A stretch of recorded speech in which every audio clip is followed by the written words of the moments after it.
एक मुलाकात ऐसी शख्सियतों के साथ जिन्होंने दिया है अपने जीवन को एक नया मुकाम। रूबरू कराएंगे ऐसी कुछ हस्तियों के साथ एक खास शख्सियत के साथ मुलाकात जयदेव पटेल के साथ नंबर 1 इंडिया न्यूज पर। नमस्कार व्यूअर्स, मैं जयदेव पटेल और आप देख रहे हैं नंबर 1 इंडिया न्यूज। आपका एक बार फिर स्वागत है एक खास शख्सियत के साथ मुलाकात प्रोग्राम में। आज हम बात करेंगे देश की घटती विकास दर के जो आंकड़े नए सामने आए उसमें 8.6 से घटकर अब 5.4 हो चुकी है। ये कितनी चिंता की बात है। और इसी के साथ साथ बढ़ती जो कहीं ना कहीं बेरोजगारी है और इसी के साथ साथ महंगाई अब लक्ष्मण रेखा को पार करते हुए 6% के पार पहुंच चुकी है। ऐसे में भारत कैसे तीसरी विश्व की सबसे बड़ी अर्थव्यवस्था बनेगा, इसके क्या मायने हैं, इन्हीं तामुद्र बातों के लिए हमारे साथ खास हमारे देश के जाने माने अर्थशास्त्री प्रोफेसर अरुण कुमार। प्रोफेसर अरुण कुमार, आपका बहुत बहुत स्वागत आज हमारे प्रोग्राम में। जी धन्यवाद। जी प्रोफेसर अरुण कुमार जी, आपसे मेरा पहला सवाल है कि देश की जो गिरती अर्थव्यवस्था है उसके क्या मायने आप देखते हैं और उसके पीछे क्या कुछ रीजंस हैं? देखिए, ये नहीं कहना चाहिए गिरती अर्थव्यवस्था। गिरती अर्थव्यवस्था का मतलब है कि हमारा उत्पादन कम हो रहा है। हमारा जो उत्पादन की बढ़ने की दर है वो कम हुई है। यानी कि आज से एक साल पहले 8% से ऊपर की बढ़त थी, अभी वो 5.4% की बढ़त है। पर ये चिंता का विषय इसलिए है क्योंकि इसमें ये जो डेटा आता है क्वार्टरली, वो सिर्फ संगठित क्षेत्र का आता है। असंगठित क्षेत्र का थोड़ा बहुत डेटा होता है, जैसे कृषि का होता है या कुछ और, पर ज्यादातर असंगठित क्षेत्र का डेटा नहीं होता है। और असंगठित क्षेत्र ही गिरावट पे है। तो अगर हम ये मान लें कि ये 5.4% जो बढ़त है वो संगठित क्षेत्र की है और असंगठित क्षेत्र में गिरावट है, तो इस समय हमारी जो बढ़त है अर्थव्यवस्था में वो 1% के आसपास ही होगी। वो 5.4% तो संगठित क्षेत्र की है। तो जिसको कहा जाता है के शेप्ड ग्रोथ, कि एक जो ऊपर का तबका है वो तो अच्छा कर रहा है और जो नीचे का तबका है वो गिरावट पे है।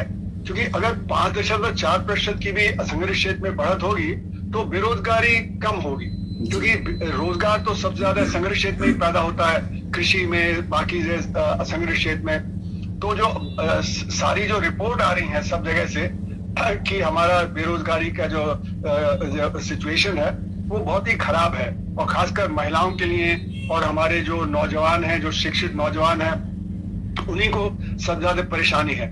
लेकिन सरकारी जो आंकड़े हैं वो दिखाते हैं कि बेरोजगारी कम हो रही है, क्योंकि वो जो आईएलओ की परिभाषा होती है वो आईएलओ की परिभाषा से नहीं चलते। आईएलओ की परिभाषा में है कि अगर आपको जो काम मिला है बाजार में और उसके लिए आपको तनख्वाह मिल रही है तो आपका रोजगार है। अगर आप घर पे मुफ्त में काम कर रहे हैं या खेत पे मुफ्त में काम कर रहे हैं या आप दुकान में बैठ के मुफ्त में काम कर रहे हैं तो वो रोजगार नहीं है।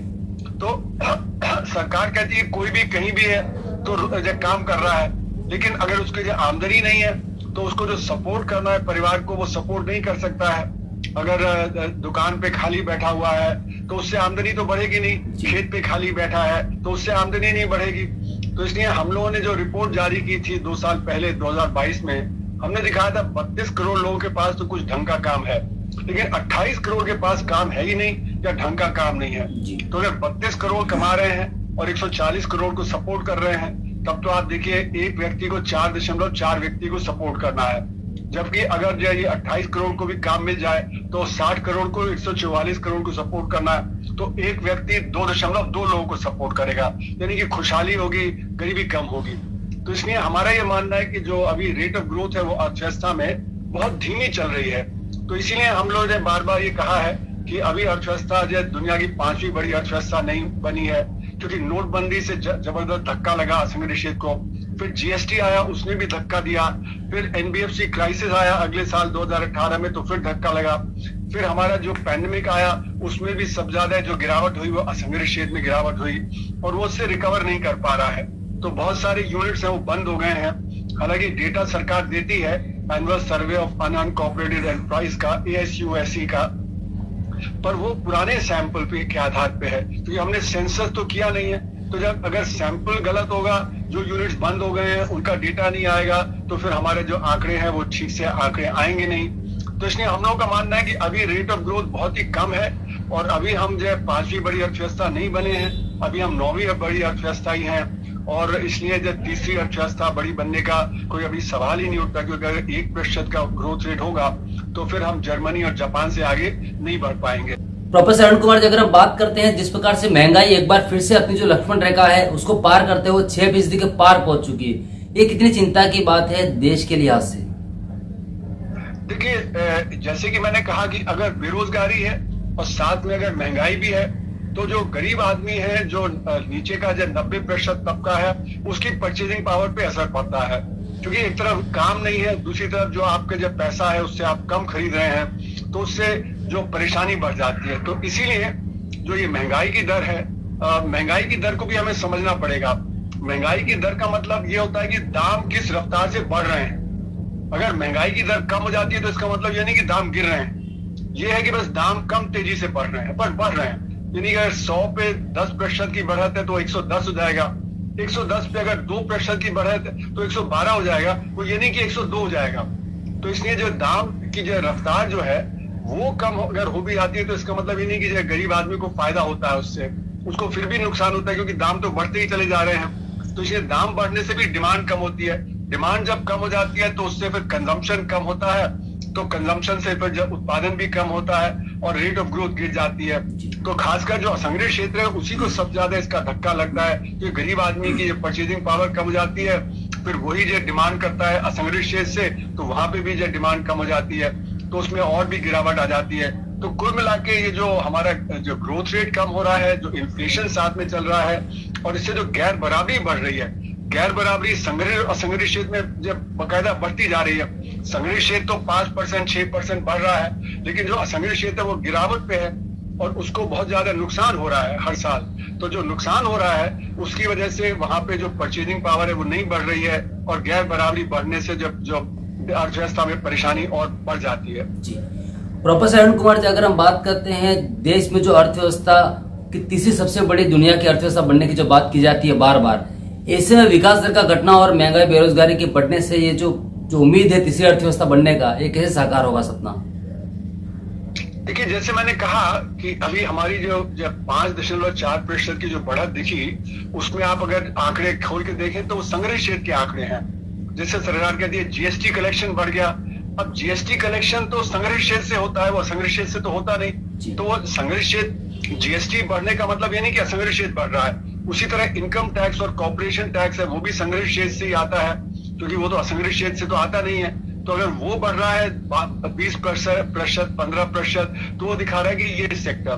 फिर उसी तरह ट्रेड सेक्टर है, उसमें ई कॉमर्स बढ़ रहा है, ई कॉमर्स भी संगठित क्षेत्र है। जो असंगठित क्षेत्र है वो तो हमारे घर के बगल में जो दुकानें हैं वो असंगठित क्षेत्र में आती हैं, और जितना जो ई कॉमर्स बढ़ रहा है 20-30%, तो वो इन्हीं के एवज में बढ़ रहा है कि यहाँ पे जो डिमांड कम हो गई है, लोग अब जो दुकान पे कम जा रहे हैं, ई कॉमर्स से और मॉल से ज्यादा खरीद रहे हैं, तो वो संगठित क्षेत्र की बढ़त है। उसी तरह बाकी और सेक्टर्स ले लीजिए, टेक्सटाइल सेक्टर ले लीजिए, लेदर गुड सेक्टर ले लीजिए, प्रेशर कुकर इंडस्ट्री ले लीजिए, लगेज इंडस्ट्री ले लीजिए, सब जगह संगठित क्षेत्र बढ़ रहा है, असंगठित क्षेत्र गिरावट पे है। तो कुल मिला के जो हमारे आंकड़े हैं, जैसे मैंने कहा कि वो संगठित क्षेत्र को तो दिखा रहे हैं, असंगठित क्षेत्र में गिरावट को जो नहीं कैप्चर कर रहा है। तो इसलिए हमारा जो डेटा है वो तो अभी 1% के आसपास जो ग्रोथ हो रही है। तो 1% की ग्रोथ पे तो हम बनेंगे नहीं 5वीं बड़ी अर्थव्यवस्था या तीसरी बड़ी अर्थव्यवस्था। तो अभी हमें काफी रास्ता पार करना है, और वो रास्ता पार करने में हमें असंगठित क्षेत्र को आगे करना है।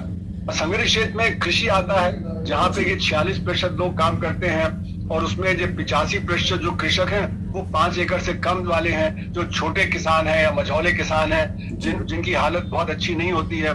फिर उस तरह से जैसे इंडस्ट्री में ले लीजिए, सर्विसेज में ले लीजिए, तो वहां पे 6000 बड़े यूनिट हैं, 6 लाख स्मॉल और मीडियम यूनिट और 6 करोड़ माइक्रो यूनिट है, और ये माइक्रो यूनिट और स्मॉल यूनिट की गिरावट पे है। तो हमारा डेटा जो लार्ज स्केल और मीडियम स्केल का तो उसमें रिप्रेजेंट हो जाता है, लेकिन जो स्मॉल और माइक्रो है, जो एमएसएमई का 97.5% है एम्प्लॉयमेंट, वो तो उसमें कैप्चर नहीं होता है। तो इसलिए हमारा डेटा ही जो असल में परेशानी का है, और इसलिए हमारा जो ग्रोथ रेट है वो नहीं है, जो हमारा के शेप का जो ग्रोथ जो मतलब हो रहा है अर्थव्यवस्था में, उसको रिप्रेजेंट नहीं करता है। जी, प्रोफेसर अरुण कुमार जी, आपसे मेरा एक आखिरी सवाल है कि भारत के जिस प्रकार से विकास दर में जो घट रही है, या फिर ये कहें बेरोजगारी महंगाई जो बढ़ रही है, इसको लेकर भारत सरकार को किस तरह के महत्वपूर्ण कदम उठाने की जरूरत है? देखिए, सबसे पहले तो ये है कि अगर हमें महंगाई को काबू में करना है, तो ये महंगाई आ कहाँ से रही है? ज्यादातर महंगाई आ रही है एनर्जी से, जो पेट्रोलियम गुड्स के पदार्थ हैं जो बाहर से कंट्रोल होती है, क्योंकि हम 85% तो इम्पोर्ट करते हैं। और दूसरी जो आ रही है वो हमारे जो खाने पीने की वस्तुओं से, फूड तो फूड मैनेजमेंट को करना बहुत जरूरी है कि हम किस प्रकार से मैनेज करेंगे। एकदम से अकस्मात बारिश ज्यादा हो गई, गर्मी ज्यादा हो गई, तो उससे हम कैसे डील करेंगे जिससे कि हमारी स्टॉक्स काफी हो जो हम मार्केट में सप्लाई कर सके। तो फूड मैनेजमेंट की एक बहुत जरूरत है और खासकर वो गरीब आदमी पे असर करता है। दूसरा रहा एनर्जी का, उस पर हम टैक्स घटा दें तो एनर्जी के दाम कम हो जाएंगे। अब सरकार ने जब पैंडेमिक के दौरान जब दाम इंटरनेशनल दाम गिरे थे तो उस समय टैक्स बहुत बढ़ा दिया था। सरकार चाहे तो वो टैक्स कम कर देगी तो उससे जो है ये एनर्जी के दाम भी कम हो जाएंगे। तो एनर्जी के दाम और ये फूड के दाम कम होने से इन्फ्लेशन रेट कम होगा। तो ये जो आरबीआई की नीति से ये फर्क में नहीं आएगा। तो ये आरबीआई की नीति तो डिमांड को कंट्रोल कर रही है, वो सप्लाई को नहीं कंट्रोल कर पाती है। सप्लाई को कंट्रोल करने के लिए फिस्कल पॉलिसी की जरूरत है। दूसरी रही बात कि असंगठित क्षेत्र को हम कैसे मदद करें, कृषि को कैसे हम मदद करें, जिससे कि जब उसमें ग्रोथ होगी तो अर्थव्यवस्था की ग्रोथ और तेज आएगी। ये जो के शेप ग्रोथ हो रही है उसकी जगह वो सभी सेक्टर से करेंगे। उसके लिए कृषि में अगर बढ़त करनी है तो हमें एमएसपी सारे क्रॉप्स पे देना चाहिए जो कि किसानों की मांग है, जिससे कि उनकी आमदनी बढ़ेगी। जब उनकी आमदनी बढ़ेगी तो अर्थव्यवस्था में डिमांड बढ़ेगी। जब अर्थव्यवस्था में डिमांड बढ़ेगी तो फिर ग्रोथ होगा। फिर माइक्रो सेक्टर और स्मॉल सेक्टर है, उनको जीएसटी ने बहुत धक्का दिया है, तो जीएसटी को रिफॉर्म करना बहुत जरूरी है। ये हम लोग 2015 से बराबर लिखते चले आ रहे हैं कि जीएसटी जो लास्ट पॉइंट टैक्स है उसको लास्ट पॉइंट पे ही कलेक्ट करना चाहिए। उसको जो हमने इतना बखेड़ा कर दिया है कि हर स्टेज पे कलेक्ट कर रहे हैं और उससे जो कॉम्प्लिकेट हो जाता है और उसी का असर है कि जो हमारा माइक्रो सेक्टर और स्मॉल सेक्टर, हालांकि माइक्रो स्मॉल सेक्टर पे जीएसटी नहीं लगता है लेकिन उनका इनपुट क्रेडिट नहीं मिलता है, तो इसलिए उनका जो दाम जो बढ़ा रहता है तो वो जो डिमांड उधर शिफ्ट कर जाती है। तो जीएसटी को रिफॉर्म करना बहुत जरूरी है।